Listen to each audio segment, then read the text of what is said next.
नमस्कार. इयत्ता 8वी मध्ये शिकत असलेले विद्यार्थी आणि त्यांचे पालक यांचं चाटे शिक्षण समूह कोल्हापूर विभाग द्वारा आयोजित आजच्या या यूट्यूब वेबिनारमध्ये मी प्रथमतः सर्वांचं स्वागत करतो. मित्रहो, तुम्ही सध्या 8वी मध्ये शिकत आहात आणि या वेबिनारमध्ये तुमचे पालक, तुम्ही हे वेबिनार ऐकताना तुमच्यासोबत नोटपॅड असेल तर उत्तम, काही महत्त्वाचे मुद्दे तुम्ही लिहून घ्या. आज आपण 2 पार्टमध्ये बोलणार आहोत. एक जो पहिला पार्ट मी प्राध्यापक डॉक्टर भारत खराटे, संचालक चाटे शिक्षण समूह कोल्हापूर विभाग, ज्याच्यामध्ये मी तुम्हाला पहिल्या पार्टमध्ये मार्गदर्शन करतोय.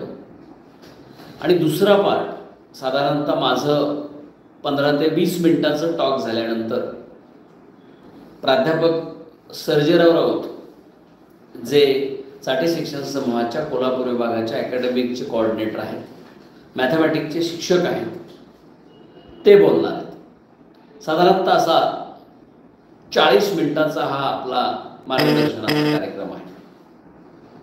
मला माहिती काही मुलं आज दिवसभर शाळा गेलेली आहेत, क्लास करून आलेले आहेत, चाटेत शिकणारे मुलं आहेत, चाटेच्या बाहेरची काही मुलं आहेत. परंतु 7वी पर्यंतचं जे तुमचं अभ्यासातलं प्लॅनिंग होतं, शाळेतला अभ्यास, ट्युशन असेल तर ट्युशनचा, क्लासचा अभ्यास, आता 8वी मध्ये आल्यानंतर तुम्ही अभ्यासाची व्याख्या समजून घ्या. कारण जसं जसं आपण आता पुढे जातो, 8वी, 9वी, 10वी, 11वी, 12वी, तसं तसं आपल्याला आपल्या करिअरच्या टर्नचा विचार करावा लागतो, करिअरच्या टार्गेटचा विचार करावा लागतो. ज्या 12वी नंतरच्या सगळ्या परीक्षा या तुम्हाला द्यायच्या, ज्याच्यामध्ये स्टेट लेवलच्या परीक्षा आहेत, नॅशनल लेवलच्या परीक्षा आहेत, इंटरनॅशनल लेवलच्या परीक्षा आहेत. आणि म्हणून विद्यार्थी मित्र हो, 8वी पासून अभ्यासाच्या सवयीमध्ये तुम्हाला काही बदल करावे लागतील. सगळेच तुम्हाला हळूहळू सांगत असतात, जसे जसे तुम्ही 10वीकडे जाल, 9वीत जाल, अभ्यास आता अवघड असतो, अभ्यास करावा लागेल, अभ्यास कर, अभ्यास कर. आम्ही तुम्हाला आज या वेबिनारमध्ये कोल्हापूर, सांगली, सातारा, रत्नागिरी, सिंधुदुर्ग, सोलापूर किंवा इतर जी मुलं काही ऐकतायत इतर जिल्ह्यांमध्ये सुद्धा, त्यांच्यासाठी, तुम्ही स्टेट बोर्डला आहात, CBSEला आहात, स्टेट बोर्डमध्ये सेमीला आहात, इंग्लिश मिडियमला आहात, नो डाऊट तुमच्या प्रत्येकाला दररोजच्या अभ्यासामध्ये काही महत्त्वाचे मुद्दे, त्यातला पहिला मुद्दा, अभ्यास म्हणजे वर्गामध्ये शिकवत असताना शिक्षकांच्या शिकवण्याकडे, क्लासमध्ये असेल, शाळेमध्ये असेल, व्यवस्थित लक्ष देणं, लक्ष देऊन नीट ऐकणं आणि शिकवलेलं, समजलेलं पुस्तकांमधून, आपल्या नोट्समधून व्यवस्थित त्याचं परीक्षेच्या पॅटर्ननुसार अध्ययन करणं म्हणजे स्टडी करणं, ज्याला आपण सेल्फ स्टडी म्हणतो. कारण ओव्हरऑल 6 तास शाळा असते, 3 तास क्लास असतो किंवा 2.5 तास क्लास असतो, आणि मग सोमवार ते रविवार असं आठवड्याचं आपलं प्लॅनिंग असतं. त्याच्यामध्ये अभ्यासाची व्याख्या नीट लक्षात घ्या. एक ढोबळ म्हणणं, study means try to understand maximum in class at the time of teaching. Teacher शिकवत असताना नीट लक्ष देऊन ऐका, समजून घ्या. Then read it from text properly. टेक्स्टमधून नीट वाचन करा, वाचताना अंडरलाईन करणं, रिमार्क करणं. आणि जसा एक्झामचा पॅटर्न असतो, आता 8वी 9वीला शालेय पॅटर्न आहे, ज्याच्यामध्ये MCQs आहेत, ज्याच्यामध्ये शॉर्ट आन्सर्स आहेत, लॉंग आन्सर्स आहेत, देन शॉर्ट नोट्स आहेत, डेरिव्हेशन छोटे छोटे असतात, सायन्स मॅथ्समध्ये प्रमेय असतात, म्हणजे थेरम्स आणि कोरोलरीज असतात. तुम्हाला प्रत्येक विषयाचा अभ्यास करताना 3 पार्ट आहेत. जसं अभ्यासाची डेफिनेशन तुमच्या सगळ्यांच्या लक्षात आली की शिकवताना लक्ष द्यायचं आहे, समजून घ्यायचं आहे आणि समजून घेऊन अभ्यास करण्यावर भर द्यायचा. मग अभ्यास करायला लागलो आपण. आता दररोजचा अभ्यास, दररोजच्या अभ्यासामध्ये बघा, शाळा आहे, त्याच्यानंतर क्लासची वेळ आहे आणि सेल्फ स्टडीची वेळ आहे. आणि त्याच्याशिवाय मग आपण झोपतो, जेवण करतो, आंघोळ करतो, ज्याला आपण रिक्रिएशन पॉईंट्स म्हणतो. या सगळ्या गोष्टी आहेत. याचं डेली प्लॅनिंग केलं आणि त्या डेली प्लॅनिंगचं एक्झिक्युशन, अंमलबजावणी व्यवस्थित केली तर तुम्हाला अभ्यासाची सवय चांगली लागते, अभ्यास समजायला सोपा जातो. आणि म्हणून आईबाबा जेव्हा सांगतात की बेटा दररोज थोडा का होईना अभ्यास कर, तेव्हा तुम्ही ते ऐकलं पाहिजे. विद्यार्थी मित्र नीट लक्षात घ्या. कारण आईबाबा आपल्या भल्यासाठी सांगतात, शिक्षक आपल्या भल्यासाठी सांगतात. कारण अभ्यासाची प्रक्रिया असते ती स्टेप वाईज होत जाते. जसं आपल्याला समजा एखादी गोष्ट बघा, एक 200 पायऱ्यांचं मंदिर आहे, आपल्याला ते सर करायचं. आज गेलो आणि एकदम 200 पायऱ्या आपण सर केल्या म्हणजे चढलो असं होत नाही. समजा दररोज आपण एक 25-30 पायऱ्या असं प्रॅक्टिस करत गेलो तर डेफिनेटली आपण एक दिवशी त्या 200 पायऱ्या एका झटक्यात चढून जातो. त्याचं कारण आपण प्रॅक्टिसमधनं परफेक्शन मिळवतो. आणि म्हणून डेली प्रॅक्टिस, डेली अभ्यास करताना, जसं आम्ही चाटेमध्ये मी सगळ्या विद्यार्थ्यांना नेहमी बोलताना सांगतो, चाटे सर आपल्या मार्गदर्शनामध्ये नेहमी विद्यार्थ्यांना सांगतात की go step by step. Daily planning, weekly प्लॅनिंगमध्ये आपल्याला जायचं. दर आठवड्याला आपल्याकडे टेस्ट असतात, त्या टेस्ट स्टडी करून द्यायच्या. मग त्या क्लासमधल्या असतील, शाळेतल्या असतील. कारण प्रॅक्टिस मेक्स मॅन परफेक्ट. आणि म्हणून 8वीतल्या प्रत्येक विद्यार्थ्यानं लक्षात घेतलं पाहिजे की आपल्याला 7वी पर्यंतची अभ्यासातली सवय आता हळूहळू लार्ज करायची, एलोबरेट करायची, ती एनलार्ज करून पुढे जायचं. म्हणजे जसं जसं अभ्यासक्रम वाढत जाईल तसं तसं आपल्या अभ्यासाची कॅपॅसिटी सुद्धा वाढत जाते. आणि म्हणून डेली प्लॅनिंग सोबत वीकली प्लॅनिंग करताना साधारणतः मंडे, नेक्स्ट डे, थर्सडे 3 दिवस मेक फॉर रिव्हिजन, उजळणी करा झालेल्या अभ्यासाची. मागच्या आठवड्यात काय झालं त्याचा आपल्याला नेहमी प्रॅक्टिस करावं लागते, सराव करावा लागतो. आणि म्हणून रिव्हिजन इज मस्ट. देन गुरुवार, शुक्रवार, शनिवार हे रविवारच्या ज्या आपल्या वीकली टेस्ट आहेत त्याचा अभ्यास करा. म्हणजे झालेला अभ्यास रिवाईज होईल, होणारा इनकम्प्लीट स्टडी कंप्लीट होत राहील. म्हणजे कुठेही टाइम टेबल अभ्यासाचं करताना कन्फ्युजन असणार नाही. लक्षात आलं? दररोजचा अभ्यास, आठवड्याच्या अभ्यासाचं नियोजन. आता दर रविवारी आपल्या परीक्षा होतात, टेस्ट देतो आपण, टेस्टचे पेपर पुढच्या आठवड्यात तपासून मिळतात. मग टेस्टमध्ये काही चुका झाल्या का, त्या करेक्ट आपल्या का झाल्या नाही, तिथं कुठे आपली खडाखोड झाली, कुठे आपल्याला लिहिता आलं नाही, याचा थोडं पेपर मिळाल्यानंतर किंवा पेपर झाल्यानंतर आत्मपरीक्षण करणं, त्याच्यासाठी वेळ देणं आणि त्याच्यावर प्रॅक्टिस करणं गरजेचं असतं. म्हणजे युनिट टेस्ट ही प्रॅक्टिससाठी असते. होमवर्क शाळेतला असो, क्लासचा असो, हा प्रॅक्टिससाठी असतो. म्हणजे तुम्ही जे शिकत असता ते तपासण्यासाठी होमवर्क असतो, क्लासवर्क असतो, त्याच्यानंतर युनिट वाईज टेस्ट असतात की ज्यातनं तुमचा अभ्यास हळूहळू परिपूर्ण होत जातो. हे अभ्यासाची मेथडॉलॉजी आहे, नीट लक्षात घ्या. वाचन करणं मीन्स रीडिंग करणं, देन रिमाइंडिंग करणं, प्रॅक्टिस करणं. याच फॉर्म्युल्यामधून म्हणजे तुम्हाला यश मिळवण्याची जी चतुसूत्री आहे ती चतुसूत्री कुठली? वाचन, मनन, लेखन ही उज्ज्वल यशाची पुढे चतुसूत्री आहे. प्रॅक्टिस म्हणजे रिमाइंड करणं, शंका विचारणं, याच्यातनं तुम्हाला वाचन, लेखन, मनन आणि चिंतन. नीट लक्षात घ्या, हे 4 शब्द महत्त्वाचे.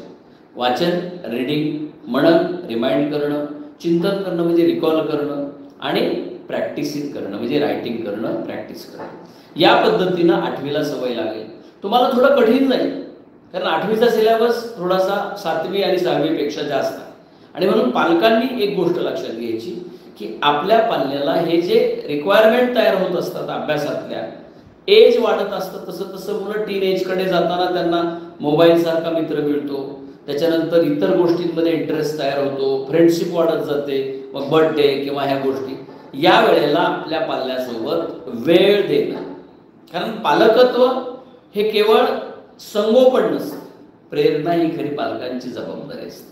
आणि म्हणून जसं as a coaching institute, as a school म्हणून आम्ही जसं लक्ष देतो तसं तुम्ही सुद्धा आपल्या पाल्याच्या 8वीपासूनच्या या अभ्यासाच्या प्रक्रियेमध्ये सहभागी झालं पाहिजे. आयदर आई किंवा वडील दोघांपैकी एकानं सहभाग घ्यायचा. दोघांनी ते टोकत बसलं तर मग गडबड होते. जसं आपण म्हणतो ना, दोघांनी स्वयंपाक केला तर बिघडतो. एकानं पूर्ण व्यवस्थित लक्ष देऊन केला पाहिजे, साधी गोष्ट. आणि मुलांना तुम्ही लक्षात घ्या, की तुम्हाला हे बारकावे आईवडील सांगत असताना तुमच्या वाढत्या वयामुळे आईवडिलांचा राग येतो. आपण म्हणतो बघा, आमच्याकडे आलं की पालक कंप्लेंट करतात. 5वी 6वी 7वीला हा खूप ऐकायचा, कुठेही काही चिडचिड करत नव्हता. एज परत्वे हे काही गोष्टी होत असतात, पण त्यावेळेला समजून सांगणं, मुलांमध्ये होणारे बदल समजून घेणं, मग ते मानसिक बदल असतील, शारीरिक बदल असतील, अभ्यासातले बदल असतील, हे समजून घेणं कठीण नसतं. ऑन एन ॲव्हरेज आपल्याला एक गोष्ट पालक म्हणून कळली पाहिजे. समजा अभ्यासामध्ये टेस्टमध्ये 30 पैकी 20 मार्क पडले, म्हणजे 10 मार्काचं चुकलं, तिथं 10% म्हणजे 25-30% अभ्यास कमी पडला, हे लक्षात येतं. याच्यासाठी आपल्याला सायन्स कळत नाही, मॅथ्स कळत नाही किंवा इंग्लिश कळत नाही असं म्हणायचं काही कारण नाही. आणि विद्यार्थी मित्र, आपला जो पॅटर्न आहे ज्याच्यामध्ये भाषा विषय, ज्याच्यामध्ये सायन्स आहे, मॅथ्स आहे, देन सोशल सायन्स आहे. भाषा विषयांमध्ये समजा आपल्याला स्टेट बोर्डला आपण विचार केला तर इंग्लिश, देन मराठी आणि हिंदी किंवा संस्कृत. त्याच्यामध्ये परत 4 पार्ट्स आहेत. रायटिंग स्किल आहे, ग्रामर आहे, लेसन पोएम आहे. त्या डिटेलमध्ये आपण गेलं पाहिजे आणि त्या पद्धतीनं आपल्या अभ्यासातल्या भाषा विषयांचं असेल, सायन्स मॅथ्सचं असेल किंवा सोशल सायन्स असेल, पॅटर्न समजून घेऊन अभ्यास आपण करतो. आपल्याला शिक्षक वर्गामध्ये हे सगळं सांगत असतात, how to study social science, history, geography, economics, whatever it may. Then लँग्वेजचे टीचर सांगत असतात, देन सायन्सचे टीचर, मॅथमॅटिक्सचे टीचर. त्या प्रत्येक गोष्टीमध्ये आपली इन्व्हॉल्वमेंट. मित्र, मी तुम्हाला सुरुवातीला काय म्हटलं, समजून घेऊन अभ्यास करणं हा आपल्याला आपल्यामध्ये बदल पहिल्यांदा करावा लागतो. 5, 6, 7 इयत्तामध्ये समजलं नसलं तरी पाठ करतो, आई किंवा टीचर आपलं पाठ करून घेतात, रट्टा मारून घेतात, आपण लिहितो, परीक्षेत मार्क्स मिळतात किंवा आपला होमवर्क वगैरे सगळा होतो आणि आपण पुढे जातो. आत्ता हळूहळू आपल्याला 8वीतून 9वीत, 9वीतून 10वीत असं प्रत्येक इयत्तेमध्ये अंडरस्टँडिंगच्या रिक्वायरमेंटकडे जायचं. कारण 12वी नंतर तुम्हाला ज्या क्षेत्रामध्ये जायचंय तिकडे प्रत्येक ठिकाणी एंट्रन्स एक्झाम आहे. आणि म्हणून 8वी पासूनच या अभ्यासाच्या सवयीमधला सगळा आपण होणारा बदल आणि गरजा लक्षात घेतल्या तर निश्चितपणे आपल्याला पुढे कठीण जात नाही. आणि म्हणून तुम्ही प्रत्येकजण जे काही आत्ता शिकत आहात, ज्या शाळेत आहात, ज्या क्लासला आहात, तिथं तुमचा हा सगळा जो काही पॅटर्न आहे त्याच्यामध्ये पालक म्हणून सुद्धा म्हणजे पालकांनी आपल्या विद्यार्थ्याचं व्यवस्थित वेळापत्रक झालंय का, त्याच्या अभ्यासाची खोली व्यवस्थित साफसुथरी आहे का, त्याच्यामध्ये त्याची बसायची व्यवस्था आहे का, ह्या प्रत्येक गोष्टीकडे आपण बारकाईने लक्ष देणं. दररोजच्या कामामध्ये त्याच्या शाळेतून आल्यानंतर, क्लासहून आल्यानंतर त्याची चौकशी करणं. आम्ही हे प्रत्येक मुद्दे का सांगतोय, वेळेचं महत्त्व का सांगतोय, त्याचं कारण असं आहे की क्लासहून सुटल्यानंतर किंवा शाळेतून सुटल्यानंतर मुलं घरी यायला जिथं अर्धा तास लागतो तिथं 1 तास लावतात. बऱ्याच तास होतं. दररोज जर अर्धा तास वाया गेला तर महिन्याचे 15 तास वाया जातात. वर्षाचे अकॅडमिक इयर 10 महिन्याचं धरलं तर 150 तास वाया जातात. कारण काळ, काम आणि वेळेचं महत्त्व हे या फॉर्म्युल्यामध्ये बसवावं लागतं. किती आपल्या हातात वेळ आहे, आपल्याला कोणत्या कोणत्या विषयाचं अभ्यास करायचा आहे आणि त्याच्यासाठी आपलं नियोजन आणि त्याची आपली काम करण्याची, अभ्यास करण्याची सिस्टमॅटिक पोझिशन आणि नियोजन कसं असलं पाहिजे, त्याला आपण स्पीड ऑफ द वर्क म्हणू. देन काम म्हणजे अभ्यासाचं आपलं सगळ्या विषयांचं इलॉकेशन. आणि दर आठवड्याचं नियोजन असल्यामुळे आपला अभ्यास मागे राहणार नाही, रिव्हिजन होणार नाही. आठवड्याला आपण रिव्हिजन करणार आहोत. मित्र, सांगण्याचा अर्थ असा आहे, इयत्ता 8वीच्या फर्स्ट टर्मला तर नुकतीच सुरुवात झालेली. आता ऑगस्टमध्ये आपला युनिट टेस्ट आहे. मग युनिट टेस्टचा सिलेबस आपला क्लासमध्ये होतो, आपल्या शाळेत होतो, त्याची त्या पद्धतीने प्रॅक्टिस करणं. कारण युनिट टेस्टचे मार्क्स, फर्स्ट टर्मचे मार्क्स, असा आपल्या रिझल्टमध्ये पुढे प्रोग्रेसमध्ये तो सगळा परिक्रमा असतो, त्याच्यामध्ये सिक्वेन्स असतो. त्या सिक्वेन्स प्रमाणे जायचं आपल्याला. कारण एक्झाम सिस्टम, परीक्षा पद्धती याच्यामध्ये आपण बसावंच लागतं. कारण त्याच्यानुसार आपली मार्कशीट तयार होणार. आणि म्हणून पॅरेंट्स सुद्धा आपला सिलेबस काय आहे, आपल्या मुलाच्या व्यवस्थित आहेत का, आपला मुलगा युनिट टेस्ट, सगळे पालक एक 4 फाईल्स करा. एक फाईल भाषा विषयांना करा, एक फाईल सायन्सला करा, एक मॅथ्सला करा आणि एक सोशल सायन्सला करा, ज्याच्यामध्ये तुम्हाला त्यांचे युनिट टेस्टचे पेपर ठेवता येतील, क्वेश्चन पेपर ठेवता येतील, आन्सर शीट आपण चार्टेमध्ये तपासून परत देतो, त्याच्यात चुका मेन्शन केलेल्या असतात. शाळेतल्या असतील तर शाळेतल्या सुद्धा त्याच्यात ठेवतील, जेणेकरून आपल्याला आपल्या पाल्याची प्रगती ही टार्गेटेड करता येऊ शकते. असं काही नसतं. 7वी पर्यंत बरीचशी मुलं थोडी सोसो असतात, त्यांना आता अभ्यासात चांगलं कळायला लागतं. ज्या अर्थी एखादा मुलगा 60% मार्क्स घेतो याचा अर्थ तो 100%कडे जाऊ शकतो. चाटेमध्ये 8वी 9वी 10वी असे ग्रास्पिक 30-40% बदल पडलेली, अनेक बदल झालेले विद्यार्थी आहेत. त्याच्यामुळे all the parents are requested, सगळ्या पालकांना विनंती आहे की तुम्ही तुमच्या पाल्याचं आतापर्यंतचं जे अभ्यासातलं निरीक्षण केलं ते तुमच्यासोबत आहेच आहे, परंतु इथून पुढे जर तुम्ही प्रोफेशनली या सगळ्या गोष्टी पाळल्या, म्हणजे दररोजचं कामाचं नियोजन मीन्स अभ्यासाचं नियोजन, दररोज 8वीमध्ये साधारणतः 2.5-3 तास तरी सेल्फ स्टडी विद्यार्थ्याचं व्हायला पाहिजे. आपण हे सगळं करताना त्याच्या फिजिकल मेंटेनन्स फिटनेसचा सुद्धा विचार करतो. साधी गोष्ट मी विद्यार्थ्यांना नेहमी सांगतो की घरी सकाळी उठल्यानंतर जर तुम्ही शाळेत शिकवलेले जे वॉर्मअपचे सगळे प्रकार असतात, पीटी प्रकार ज्याला म्हणतो आपण, तेवढं जरी सूर्यनमस्कार वगैरे जरी सकाळी अर्धा तास तुम्ही केलं व्यवस्थित घराच्या बाल्कनीत किंवा टेरेसवर वगैरे, जशी तुमच्याकडे स्पेस असेल त्या पद्धतीने, तरी तुमचं फिजिकल फिटनेसचं स्टँडर्ड राहतं, काही प्रॉब्लेम येत नाही. प्रत्येक विद्यार्थ्यांना साधारणतः आपल्याला 3 वेळेस आपण साधारणतः एकदा ब्रेकफास्ट करतो, दुपारचा टिफिन घेऊन जातो आपण, संध्याकाळी आल्यानंतर आपण काहीतरी स्नॅक्स थोडं खातो आणि मग संध्याकाळी जेवण करतो. कारण हे सगळे बारकावे आम्ही जेवणाचे किंवा ह्याचे सगळे का सांगतो, विद्यार्थ्यांना ग्लानी येऊ नये, कंटाळा येऊ नये, त्यांच्या फिजिकल डॅमेजेस टाळतात आणि त्यातनं विद्यार्थ्यांची शरीरयष्टी सुद्धा चांगली राहते. बऱ्याचदा पालकांकडून कळत न कळत काय होतं, आज डबा झाला नाही मग तू हे घे पैसे आणि काहीतरी खा, अशा नकळत गोष्टी आपल्याकडून घडून जातात. पॅरेंट्स नीट लक्षात घ्या. यातनं काय होतं, मग मुलं कुठं पिझ्झा खा, बर्गर खा, कुठेतरी काहीतरी पोहे खा, अमुक असं करून मग मुलांना ती भूक भागून जाते, पण सकसता येत नाही. आहाराबद्दल मी नेहमी सांगतो विद्यार्थ्यांना की आहारामध्ये आईनं केलेला डबा हा आपण प्रेफर केला पाहिजे. फ्रूट्स त्या त्या सीझनमध्ये व्यवस्थित खाल्ले पाहिजे. पाणी पुष्कळ व्यवस्थित पिलं पाहिजे. त्याच्यानंतर दर आठवड्याला आपण आपल्या आठवड्याभरातल्या ज्या काही गोष्टी असतात, अगदी आपण सकाळी उठल्यापासून आपलं अंथरूण नीट ठेवावं, आपले कपडे व्यवस्थित ठेवावे, आपले पुस्तकं मीन्स आपल्या अभ्यासाची खोली नीटनेटकी असावी, ह्या जशा हॉस्टेलला डिसिप्लिनच्या गोष्टी असतात त्याच गोष्टी विद्यार्थ्यांनी घरी सुद्धा पाळल्या पाहिजेत. कारण स्वयंशिस्तीचे, स्वयं अध्ययनाचे, पर्सनॅलिटी डेव्हलपमेंटचे धडे हे दुकानात विकत मिळत नाहीत. आपल्याला आपल्या जीवनामध्ये ते अवलंबावे लागतात, तसं वागावं लागतं, तसं राहावं लागतं. आणि म्हणून विद्यार्थी, पालक आणि शिक्षक हे तिघं मिळून हे काम करणार आहे. शिक्षक अध्यापन करतो, शिक्षक टीचिंग करतो, शिक्षक मार्गदर्शन करतो. जसं शिक्षक त्याच्या पद्धतीनं क्लासचा असू द्या शाळेचा सुद्धा तो त्याचा रोल करतो, पालक त्याला क्लास लावून देतात, शाळा लावून देतात, सगळ्या गोष्टी करतात. आणि त्याच्यामध्ये पालकांची भूमिका फक्त फीस भरली एवढीच आहे का? नाही. फीस हा त्यातला एक दोघांमधला व्यवहाराचा भाग आहे. पण विद्यार्थी मित्रांनी हे लक्षात घेतलं पाहिजे की आपले आईबाबा आपल्यासाठी का करतायत हे? कारण तुमचं करिअर चांगलं व्हावं, तुम्हाला चांगले गुण मिळावे, तुमचा अभ्यास चांगला व्हावा आणि या स्पर्धेच्या जगामध्ये तुमचं व्यक्तिमत्व हे सक्सेसफुल यादीमध्ये जावं. मित्र, तुम्ही जसं 8वीत आलात, 8वीतून 9वीत जाल, 9वीतून 10वीला जाल, हळूहळू तुमचं वय वाढतं, तुमचं आकलन वाढतं, तुमचं ग्रास्पिंग वाढतं आणि या सगळ्या डेव्हलप होणाऱ्या तुमच्या ज्या गोष्टी असतात याचा तुमच्या करिअरसाठी जास्तीत जास्त चांगला अभ्यासाच्या दृष्टिकोनातून फायदा व्हावा, हेच पालकांचं म्हणणं असतं. If I am not wrong. All the parents and students, are you agree with me? Definitely you should share.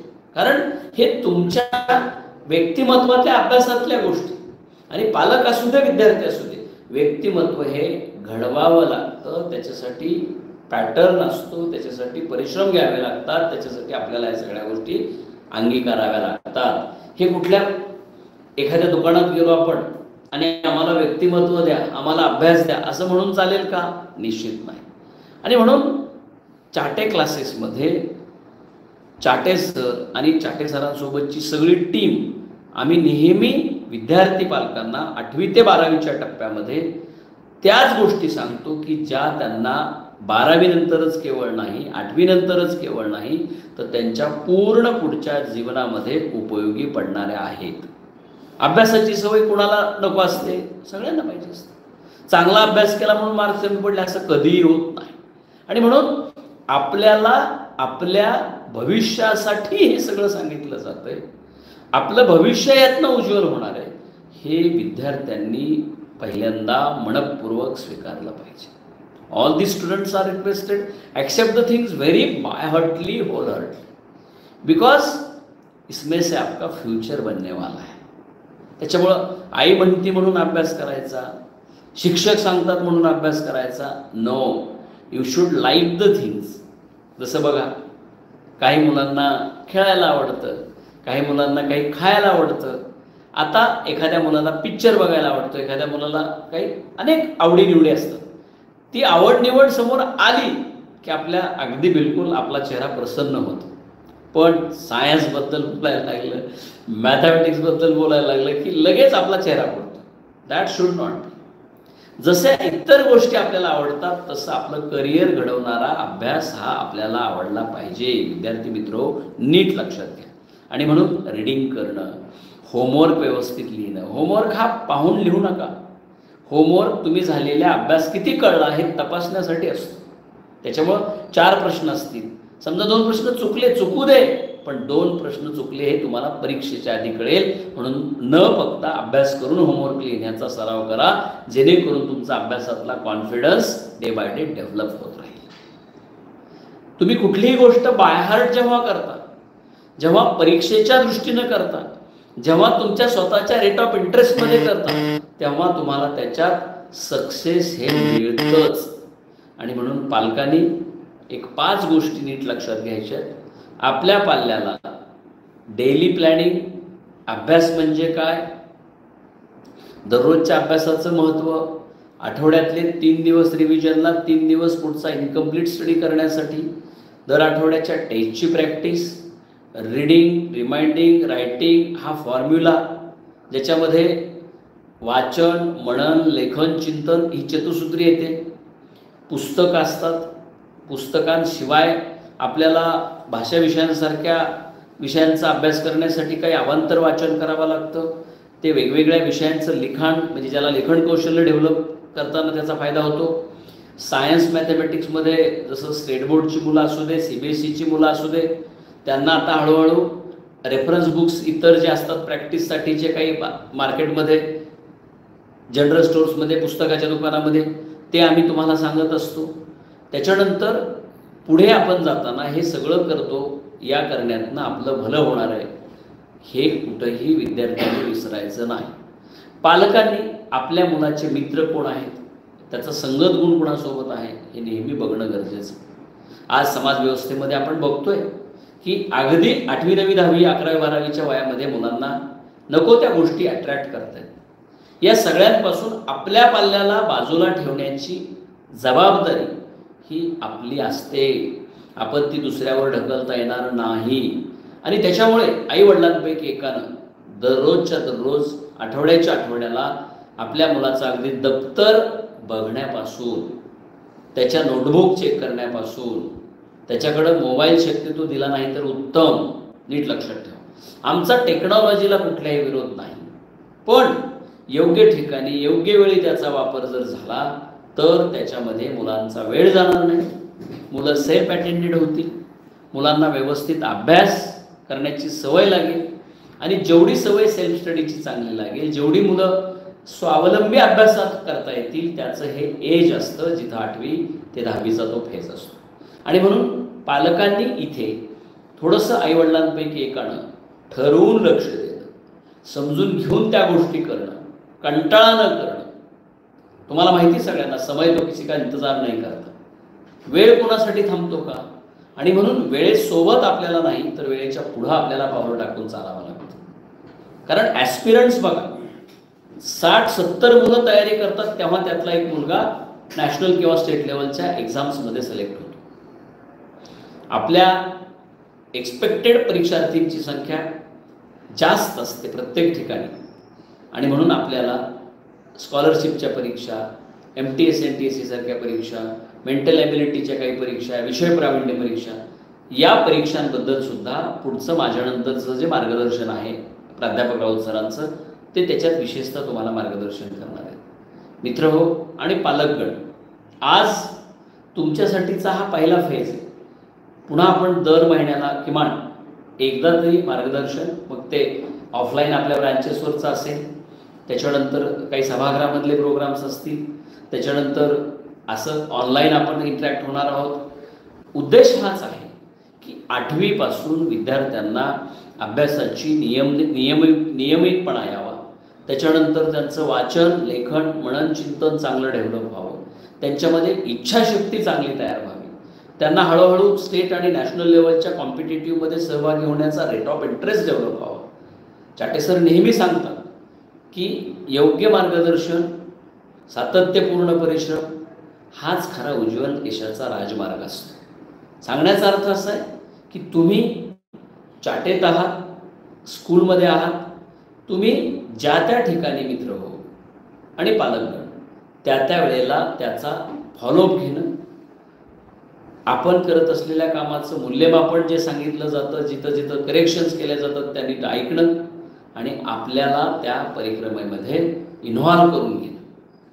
8वीत तुम्ही चांगली सुरुवात केली, तुम्हाला फर्स्ट टर्मच्या टेस्टला चांगले मार्क्स मिळतील, फर्स्ट टर्मच्या परीक्षेमध्ये चांगले मार्क्स मिळतील, सेकंड टर्मच्या म्हणजे 9वी परीक्षा ज्याला म्हणतो आपण त्यात चांगले मार्क्स मिळतील, त्याच्यानंतर ॲन्युअल एक्झाममध्ये चांगले मार्क्स मिळतील.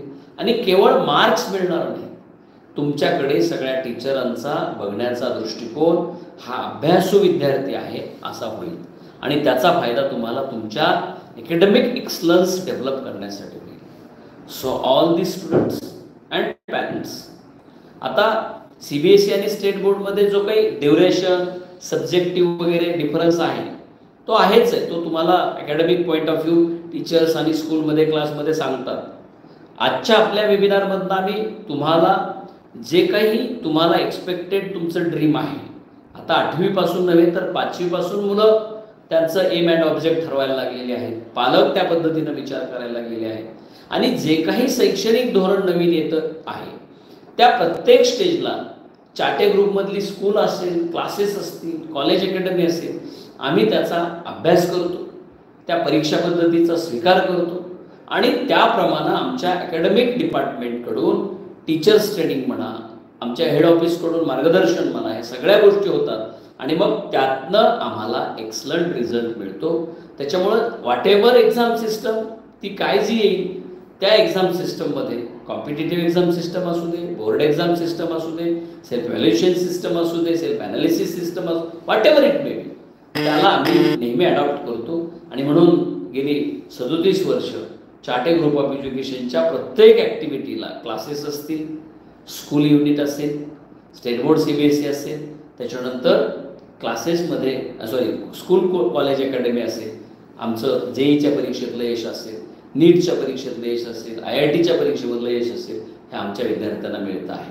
आणि म्हणून तुम्ही निश्चिंतपणे या सगळ्या सांगितलेल्या गोष्टी ज्या तुम्हाला ब्रँचवरचे आमचे ब्रांच मॅनेजर सांगत असतात, त्याच्यानंतर आमचे अकॅडमिक कोऑर्डिनेटर किंवा काउन्सिलर सांगत असतात, आमचे प्रिन्सिपल HOD मॅडम सांगत असतात, कृपा करून त्याचा नीट स्वीकार केला पाहिजे, त्याला नीट ऐकून घेतलं पाहिजे आणि त्या पद्धतीनं तुम्ही तुमच्यामध्ये इम्प्रूव्हमेंट केली पाहिजे. चाटेत आलात, नुसती फीस भरली म्हणून तुमची प्रोग्रेस झाली असं होत नाही. बरेच पालक क्लासला घातलं, आता शाळेत चाटेच्या घातलं, आपला रोल संपला असं समजत असतात. कृपा करून तसं समजू नका. फीस हा व्यवहारामधला भाग आहे, परंतु पालक, विद्यार्थी आणि शिक्षक ह्या 3 बाजू, ह्या प्रत्येक बाजूमध्ये प्रत्येकाची जबाबदारी ठरलेली आहे. Student, no doubt student has to play the important role. या सगळ्या परिक्रमेमध्ये, या सगळ्या विषयामध्ये स्टुडंट तर अतिशय महत्त्वाचा आणि इंटिग्रेटिंग पार्ट आहे, पण teacher from Chate school, then Chate classes or any other school, ते इम्पॉर्टंट आहेत, ते त्यांचा रोल करतातच. तसं पालकांनी सुद्धा आणि विद्यार्थ्यांनी सुद्धा आपण तिघांनी मिळून जर समसमान काम केलं, व्यवस्थित काम केलं तर आपल्याला रिझल्ट मिळणार आहे. आम्ही कधीही असा नाही दावा करत वी आर 100% करेक्ट. आमच्याकडून काही कुठे चुकत असेल, कमी पडत असेल तर पालकांनी, विद्यार्थ्यांनी ते त्या वेळेला निदर्शनास आणलं पाहिजे. त्याचं आमच्या तिथले ब्रांच मॅनेजर असतील, अकॅडमिक कोऑर्डिनेटर असतील किंवा HOD प्रिन्सिपल सर असतील, त्यांच्यासोबत डिस्कस केलं पाहिजे. आम्ही नेहमी हा ट्राय करतो की आलेल्या प्रत्येक विद्यार्थ्याला कसं सॅटिस्फाय करता येईल, त्याच्या अभ्यासात कशी परिपूर्णता आणता येईल, त्याला वेगवेगळ्या स्पर्धा परीक्षांना कसं बसवता येईल, त्याचं स्पर्धा परीक्षेचं फाउंडेशन कसं चांगलं करून घेता येईल. आणि म्हणून माझ्या या बोलण्यानंतर मी जे मुद्दे सांगितले ते 2 मिनिटामध्ये तुमच्यासाठी मी रिवाईज करतो. मी पहिला मुद्दा सांगितला, अभ्यास म्हणजे काय, ज्याच्यामध्ये तुम्ही लक्ष देणार आहात, समजून घेण्यावर भर देणार आहात आणि हळूहळू 8वीत 9वीत तुमच्यामधल्या अभ्यासाची जी काही कॅपॅसिटी असते ती डेव्हलप करणार आहात. हे करताना दैनंदिन नियोजन means daily planning, weekly planning, reading, reminding, practice formula तुम्ही अडॉप्ट करणार आहात. रायटिंग अँड प्रॅक्टिसवर, रीडिंगवर तुम्ही भर देणार आहात. रेग्युलर वर्क करण्यावर तुम्ही भर देणार आहात. आठवड्याचं नियोजन means weekly planning, then revision time to time, then textual content व्यवस्थित करणं, वर्गात नीट लक्ष देणं, आईबाबा काय सांगतात त्याच्याकडे लक्ष देणं. आणि हे सगळं करताना तुम्ही तुमच्या आरोग्याची सुद्धा सांगितलेल्या पद्धतीनं काळजी घेणार आहात. समजा तुम्हाला काही डिसॅबिलिटीज असतील, म्हणजे समजा फॉर एक्झाम्पल बऱ्याच मुलांना चष्मा लागलेला असतो, वेळेवर डॉक्टरांना दाखवलं पाहिजे. काही मुलांचे दात व्यवस्थित नसतात, डॉक्टरांचा सल्ला घेतला पाहिजे. काही मुलांना जेवण जात नाही, डॉक्टरांचा सल्ला घेतला पाहिजे. बऱ्याच वेळा मुलं 8वीची पोट दुखतंय, असं होतंय तसं होतंय, काही कंप्लेंट्स करत असतात. या सगळ्या गोष्टींकडे पालकांनी दुर्लक्ष न करता त्या वेळी त्या कन्सर्न डॉक्टरला आपण कन्सल्ट केलं पाहिजे. आणि या पद्धतीनं जर करत गेलो तर आपल्या पाल्याची एक्सलंट डेव्हलपमेंट होते. मित्रो, हे मी सगळं सांगितलं हे फक्त माझ्या मनाचे काही बोल वगैरे म्हणून मार्गदर्शन म्हणून सांगितलेलं नाही. चाटेतल्या माझ्या गेल्या अनेक वर्षातल्या अनुभवामध्ये जे विद्यार्थी 10वीच्या परीक्षेमध्ये, बोर्ड परीक्षा असेल, कॉम्पिटिटिव्ह एक्झाम असेल, CETची एक्झाम असेल, नीटची एक्झाम असेल, IITची असेल, ज्या परीक्षांमध्ये यशस्वी झाले त्या चांगल्या यशस्वी विद्यार्थ्यांच्या आईवडिलांनी कसं केलं, त्या विद्यार्थ्यांनी कसं केलं, हे जे मी त्यांच्या मुलाखतीमधून त्यांच्या अनुभवातून शिकलेलो आहे, हे सगळे पॉईंट्स मी तुम्हाला सांगितलेले आहेत. So if you want to become, तुम्हाला चांगला हुशार विद्यार्थी व्हायचं आहे, अभ्यासू विद्यार्थी व्हायचं, तर यामध्ये या नियोजनाप्रमाणे जावा. निश्चितपणे तुम्हाला सक्सेस मिळेल. आणि ही सक्सेस मिळवताना चाटेतल्या प्रत्येक ठिकाणी क्लासेस असतील, शाळा असेल, तिथे तुमच्या आलेल्या शंका असतील, डिफिकल्टीज असतील, त्या वेळेला करेक्ट करत चला आणि अभ्यासाची सवय लावा. अभ्यासातनं माणसाची परिपूर्णता, विद्यार्थ्याची परिपूर्णता होत असते. मी मागाशी सांगितलं तसं कुठे रेडीमेड विद्यार्थी स्वावलंबी झालेला किंवा अभ्यासू झालेला विकत मिळत नसतो. त्याची जडणघडण होत असते आणि ती टप्प्याटप्प्यानं होत असते. आणि म्हणून तुमच्या 8वीमध्ये तो महत्त्वाचा टप्पा आता सुरू झालेला आहे. त्या सगळ्या गोष्टी तुम्हाला यशस्वीपणे करता याव्यात यासाठी आमच्या पूर्ण चाटे टीमकडून, चाटे सरांकडून तुम्हाला खूप खूप शुभेच्छा. आम्ही निश्चितपणे तुमच्यासाठी जे प्लॅनिंग करतो आहोत, आता पुढच्या महिन्यामध्ये 8वी ते 12वीच्या विद्यार्थ्यांसाठी 1 सप्टेंबरला आपण भास्कराचार्य टॅलेंट सर्च स्पर्धा घेतो आहोत. तुम्ही त्याचं प्रिपरेशन सुरू करा. तुमच्या मागील इयत्तेतल्या अभ्यासक्रमावरती परीक्षा असणार आहे. त्याच्यानंतर ड्रॉइंग कॉम्पिटिशन आहे, एसे कॉम्पिटिशन आहे. म्हणजे अभ्यासेतर बऱ्याचशा गोष्टी चाटेमध्ये आपण करतो. त्यात सुद्धा तुम्ही, तुमचे मित्र सहभागी व्हा. पालकांनाही मी आवाहन करतो की तुम्ही आपल्या पाल्याला याच्यामध्ये उपक्रमात सहभागी केलं पाहिजे. हे बघा, बक्षीस मिळेल न मिळेल that is the not part. बक्षीस सगळ्यांनाच मिळत नाही, पण सहभागी झालो, आपल्याला बक्षीस मिळालं, हा तर आनंदच आहे.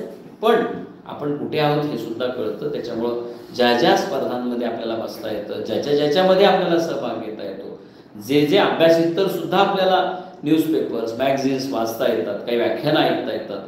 आज या विज्ञान आणि तंत्रज्ञानाच्या जगामध्ये खूप गोष्टी आपल्यासाठी चांगल्या आहेत.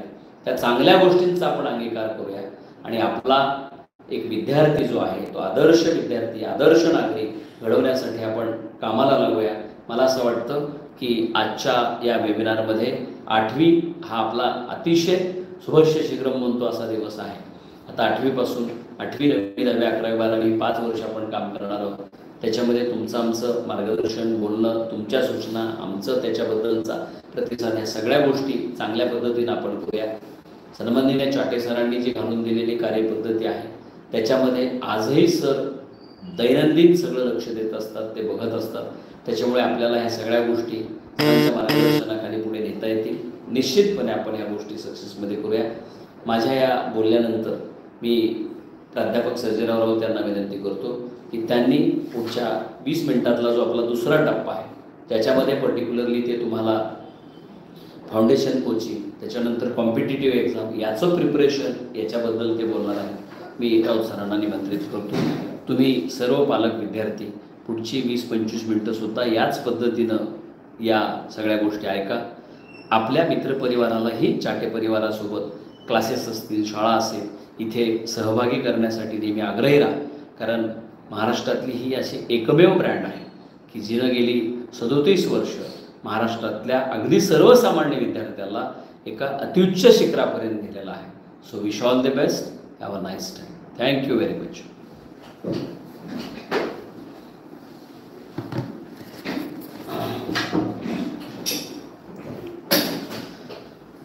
धन्यवाद सर.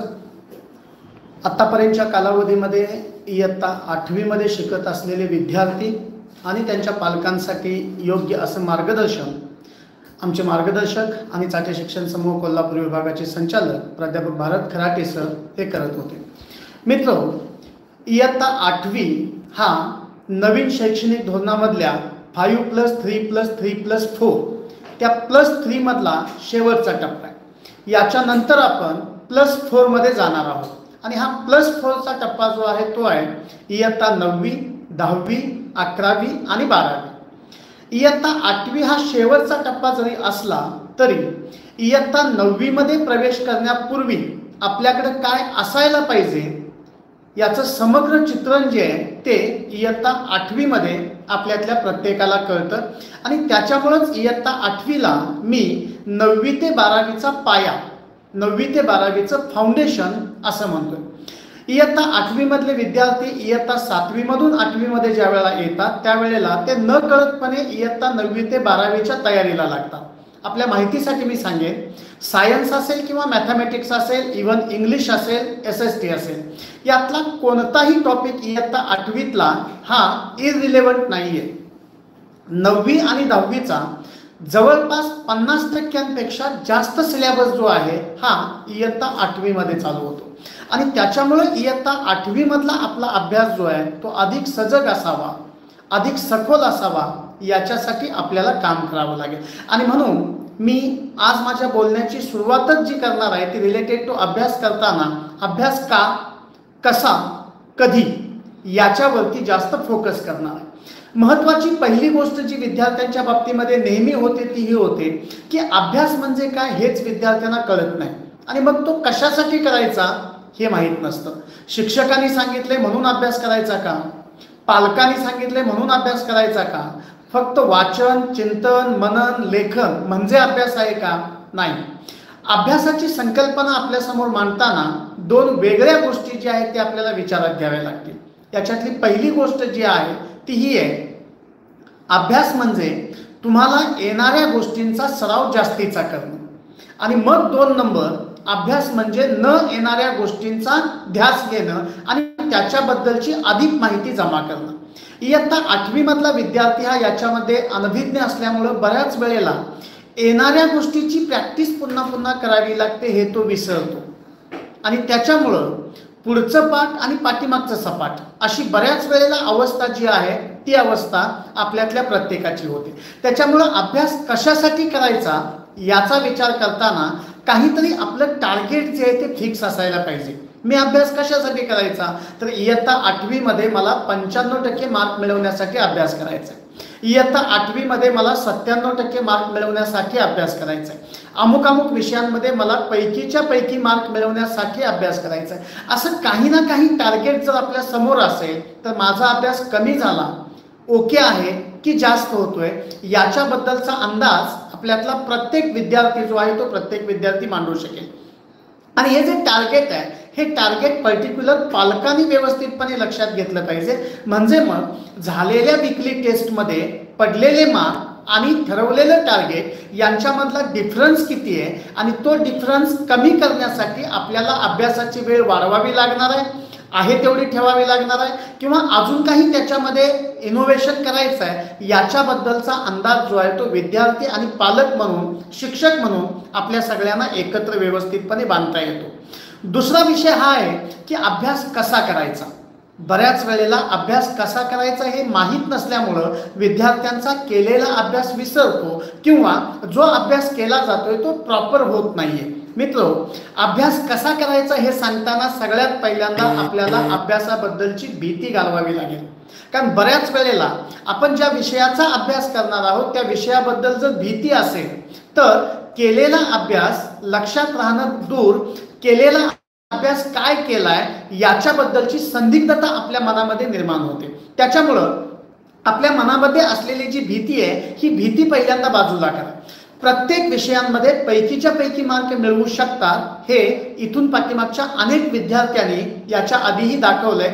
यावर्षी चाटे शिक्षण समूहाची आदिती हवळ नावाची विद्यार्थिनी 100% मार्क घेऊन इयत्ता 10वी मध्ये महाराष्ट्रात प्रथम आली। या विद्यार्थिनीला सायन्समध्ये पैकीच्या पैकी मार्क होते 100 आउट ऑफ 100, मॅथमॅटिक्समध्ये 100 आउट ऑफ 100, संस्कृतमध्ये 100 आउट ऑफ 100, SST मध्ये 100 आउट ऑफ 99, मराठीमध्ये आउट ऑफ 100 95 आणि इंग्लिशमध्ये आउट ऑफ 100 96।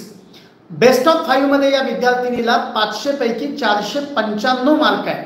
विचार करा, ही विद्यार्थिनी जर करू शकत असेल तर व्हाय नॉट वी, मी का नाही, मीही करू शकतो। फक्त गरज आहे तिनं त्याच्यासाठी जे जे केलं ते मला माझ्यासाठी करावं लागेल, मला तेवढे मार्क मिळवण्यासाठी करावं लागेल। आणि म्हणून ही भीती जी आहे ही भीती मनातून घालवताना थोडंसं अधिकचं काम जे आहे ते काम पालकांनी करावं लागेल।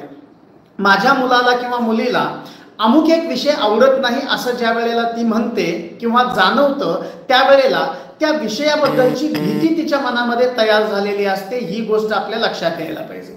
आणि मग ती भीती काढून टाकण्यासाठी आपण थोडेसे प्रयत्न जे आहेत ते प्रयत्न करायला पाहिजे। नेपोलियन ज्या वेळेला भारत जिंकायला आला त्यावेळेला समुद्रातून तो आला आणि समुद्रातून जहाजातून उतरताना त्याचा पायरीवरून पाय घसरला आणि तो धबदिशी त्या चिखलामध्ये पडला। चिखलामध्ये पडल्यानंतर त्याचे जे सगळे सैनिक होते हे सगळे सैनिक घाबरले। त्यांना असं वाटलं की खूप मोठा अपशकुन झाला की भारताच्या भूमीवरती पाय ठेवल्या ठेवल्या पाय घसरून आपला राजा पडला आणि हा मोठा अपशकुन आहे आणि इथून पुढे आपलं जगणं जे आहे ते असह्य होणार आहे असं प्रत्येकाच्या मनामध्ये भावना निर्माण झाली। ही भावना नेपोलियननं जाणली आणि त्यानं उठून उभा राहिल्यानंतर पहिल्यांदा कोणतं काम केलं असेल तर सैनिकांच्या मनातली ही भीती जी आहे ही भीती बाजूला काढून टाकण्याचं काम जे आहे ते काम पहिल्यांदा केलं। आणि त्याच्यासाठी त्यानं सगळ्या सैनिकांना उद्देशून इतकंच सांगितलं की मित्र हो, खूप मोठा शुभशकुन झाला, कारण भारताच्या भूमीवरती पाय ठेवल्यानंतर मला इथल्या भूमीनं आलिंगन दिलं, मी पडलो असं नाही म्हटला तो, त्यानं हे सांगितलं की मला भारताच्या भूमीनं आलिंगन दिलं आणि हा शुभ संकेत आहे। शुभ संकेताचं रूपांतर जे आहे ते रूपांतर त्यानं ज्या मिश्किलपणे केलं ती गोष्ट अत्यंत महत्त्वाची आहे। अर्थातच त्यांच्या सैनिकांमधला आत्मविश्वास जो आहे तो दुणावला, जास्तीचा झाला। नेमकेपणानं आपल्या विद्यार्थ्यांच्या बाबतीमध्ये आपल्याला हेच करायचं आहे। त्यांच्यामध्ये नावडणाऱ्या विषयाबद्दलचा आत्मविश्वास वाढवण्यासाठी अशा काही गोष्टी ज्या आहेत त्या गोष्टी करायच्या आहेत आणि मिळालेल्या मार्कांबद्दल त्यांचं कौतुक करताना न मिळालेल्या गोष्टी कशा मिळवायच्या याच्याबद्दल पालक आणि शिक्षक या दोघांनी थोडासा सपोर्ट जर व्यवस्थितपणे केला तर नावडणारे विषयही आवडीचे होतात आणि तिथंही पैकीच्या पैकी मार्क पडू शकतात। अशी चाटे क्लासेसमध्ये हजारो उदाहरणं आहेत। SQ3R सारखी मेथड आपल्याला वापरता येईल की जे अभ्यासामध्ये टेक्निकली तुम्हाला जास्ती मार्क मिळवून देते। यस म्हणजे सर्वे, पहिल्यांदा चॅप्टरचा सर्वे करा, चॅप्टरमध्ये बोल्ड केलेली अक्षरं कोणती आहेत, डायग्राम कोणत्या आहेत, फॉर्म्युले काही आहेत का, या सगळ्या गोष्टी फक्त बघा। याच्यानंतर क्वेश्चन्स, चॅप्टरवरचे क्वेश्चन्स पहिल्यांदा वाचा आणि त्याच्यानंतर 3R मधला पहिला R आहे तो रीडिंगचा, शांतपणे रीडिंग करा, वाचन शांतपणे करा, जे वाचलं ते रिमाइंड करा, आठवतंय का बघा आणि जे आठवतंय ते राईट करा, लिहून बघा। रीडिंग रिमाइंडिंग आणि रायटिंग या 3 टप्प्यांमधून SQ3R माध्यमातून जर आपण अभ्यास केला तर माझी खात्री आहे की जनरली तुम्ही जो अभ्यास करता त्याच्यापेक्षा जास्तीचं लक्षात राहण्याचं प्रमाण जे आहे ते प्रमाण या SQ3R मध्ये होईल. फक्त गरज याच्यासाठी आहे की अभ्यास कसा करावा हे सांगताना मी फोकस या गोष्टीला करतोय की आपण करत असलेल्या अभ्यासामध्ये सातत्य पाहिजे. 8 दिवस अभ्यास केला, 4 दिवस पुन्हा अभ्यासाकडे बघितलंच नाही, पुन्हा 4 दिवस अभ्यास केला, असं जर आपला मुलगा किंवा आपण स्वतः करत असू तर केलेल्या अभ्यासामध्ये सातत्य नसल्यामुळं, कंटिन्युटी नसल्यामुळं केलेला अभ्यास लक्षात राहण्याचं प्रमाण जे आहे ते प्रमाण खूप कमी होईल. आणि महत्त्वाची गोष्ट म्हणजे या सगळ्या गोष्टी करताना स्वतः मनापासून या सगळ्या गोष्टी केल्या पाहिजेत. अभ्यास कधी करावा याच्यासाठीचं टाइम टेबल कसं तयार करायचं हे पालक आणि शिक्षक यांच्या माध्यमातून जर तुम्ही करवून घेतलं तर त्याचा चांगला फायदा होतो. आता प्रश्न हा निर्माण होतो अत्यंत महत्त्वाचा की हा अभ्यास कशासाठी करायचा आणि याचा पुढच्या भावी जीवनामध्ये मला उपयोग काय होणार आहे. मित्रांनो, भावी जीवनाचा पाया जो आहे, मी मगाशी सांगितलं की 9वी ते 12वी हे 4 वर्षाचं क्लस्टर जे आपलं तयार होतंय याचं फाउंडेशन इयत्ता 8वी आहे. आणि मगाशी सरांनी सांगितलं तसं इयत्ता 12वीच्या नंतरचं प्रत्येक करिअर जे तुम्हाला खुणावणार आहे या करिअरमध्ये तुम्हाला एंट्री करताना कॉमन एंट्रन्स टेस्ट नावाची एक परीक्षा द्यावी लागते, ज्याला आपण स्पर्धा परीक्षा म्हणूया.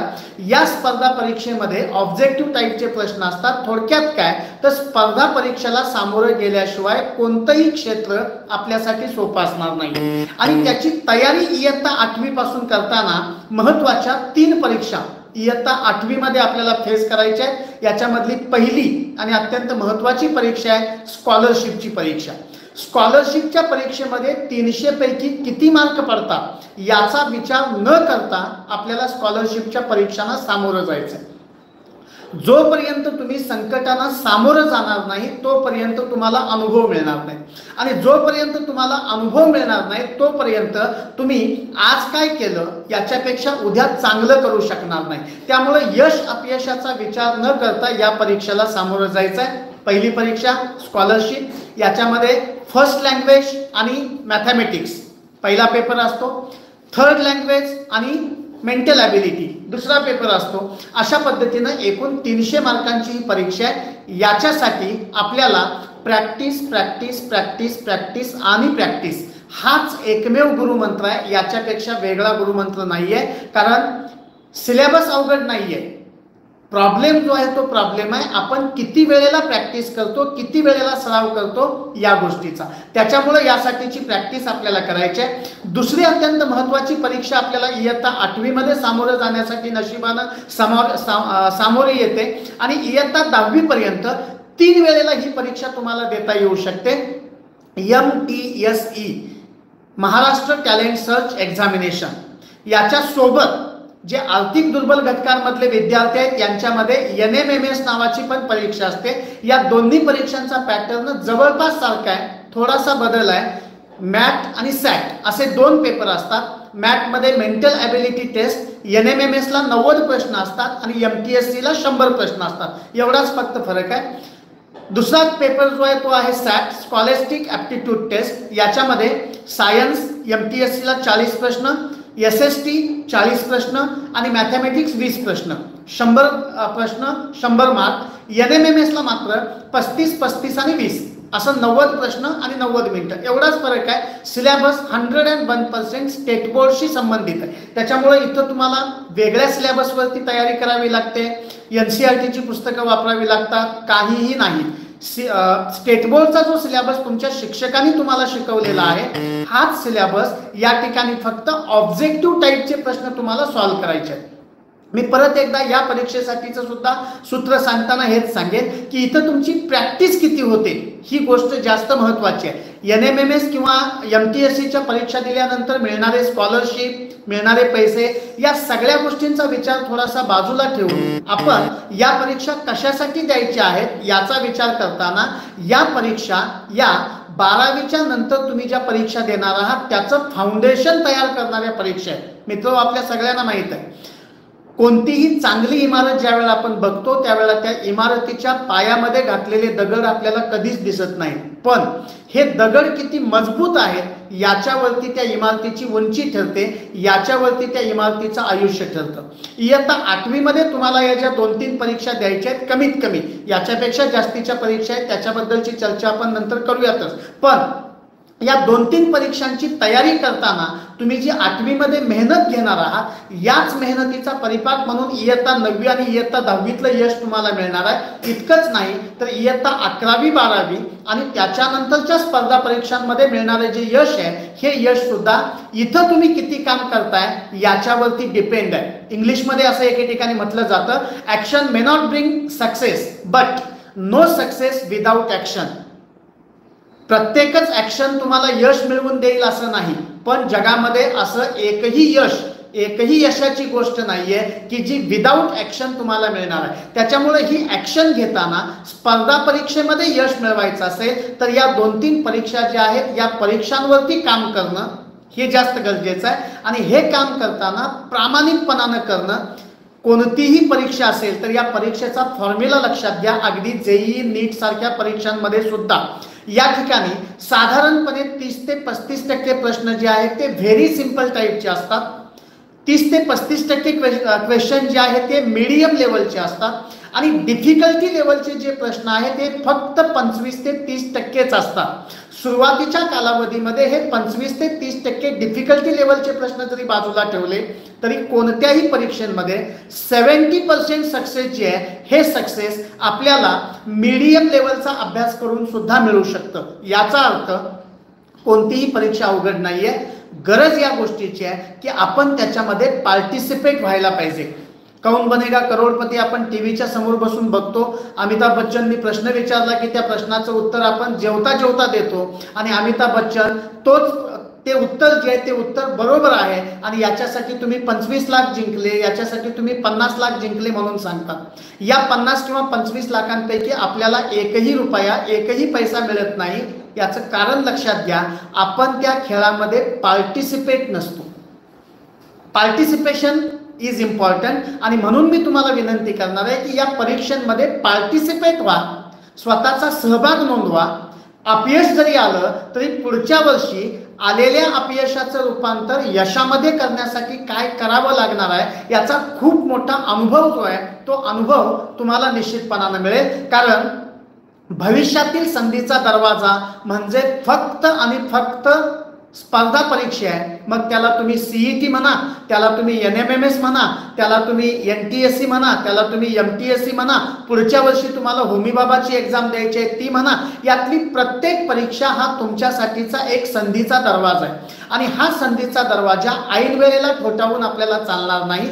ऐन वेळेला बेल वाजवल्यानंतर कोणी दार उघडणार नाही. त्याच्यासाठी आपल्याला बराच कालावधी आधी त्याची तयारी जी आहे ती तयारी करावी लागेल आणि नेमकेपणानं ही तयारी करवून घेण्यासाठी चाटे शिक्षण समूहानं फाउंडेशन कोचिंग नावाचा पॅटर्न जो आहे हा व्हेरी स्पेशल पॅटर्न लावला की या पॅटर्नमध्ये तुम्हाला school exam point of view तर टीचिंग केलं जातच, पण त्याच्या सोबतच स्पर्धा परीक्षा पॉईंट ऑफ व्ह्यू तोच टॉपिक कसा शिकवला गेला पाहिजे, त्याचा अभ्यास थोडासा वेगळ्या पद्धतीनं कसा केला पाहिजे याच्याबद्दलची इत्यंभूत माहिती जी आहे ती माहिती दिली जाते. फक्त याच्यासाठी तुमच्याकडून एकच गोष्ट अपेक्षित आहे चाटे शिक्षण समूहाला आणि ती म्हणजे अभ्यासावरती तुम्ही केलेली वेळेची गुंतवणूक. आणि म्हणून पालकांना माझी विनंती आहे की तुमचा विद्यार्थी अभ्यासावरती वेळेची किती गुंतवणूक करतो याच्यावरती लक्ष द्या.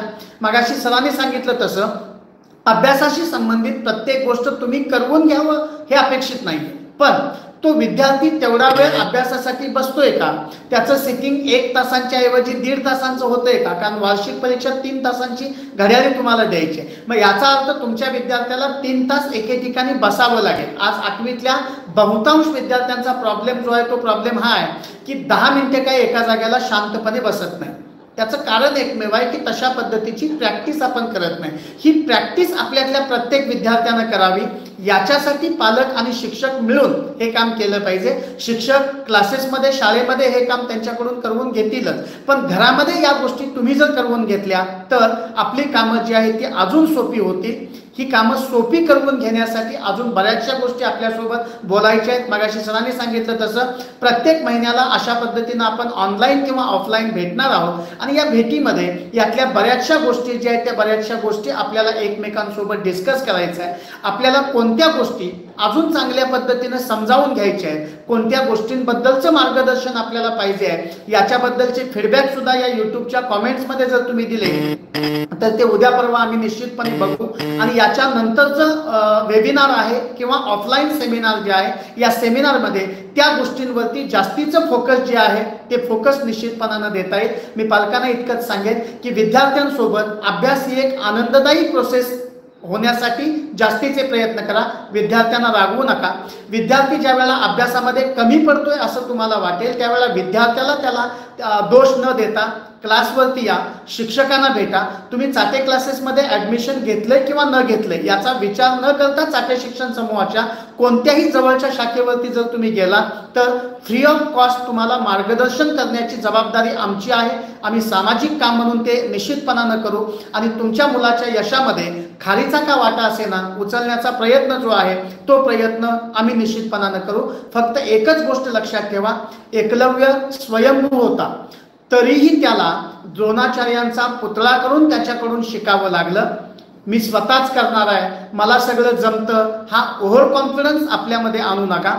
योग्य मार्गदर्शक निवडून योग्य मार्गदर्शकांनी सांगितलेल्या टिप्सचा अवलंब करून अभ्यासामध्ये उत्तरोत्तर प्रगती कशी होईल याच्यासाठी इथून आपल्याला प्रयत्न करायचा आहे. इयत्ता 8वी आणि इयत्ता 9वीतले मार्क फक्त महत्त्वाचे नाही आहेत. आपलं टार्गेट हे इयत्ता 12वीच्या नंतरच्या ज्या वेगवेगळ्या स्पर्धा परीक्षा आहेत त्या स्पर्धा परीक्षांमधलं उत्तुंग यश हे असणार आहे. त्यामुळं ते मिळवण्यासाठी आपण सगळ्यांनी मिळून प्रयत्न करूयात.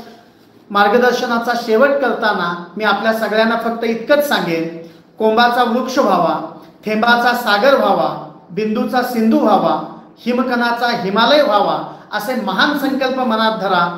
आपण सगळे निश्चितपणानं यशस्वी होऊ. आज आपण सेमिनारसाठी जी उपस्थिती लावली याबद्दल चाटे शिक्षण समूहाकडून आपल्या सगळ्यांचं या ठिकाणी हार्दिक आभार व्यक्त करतो आणि आजच्या सेमिनारची सांगता करतो. धन्यवाद.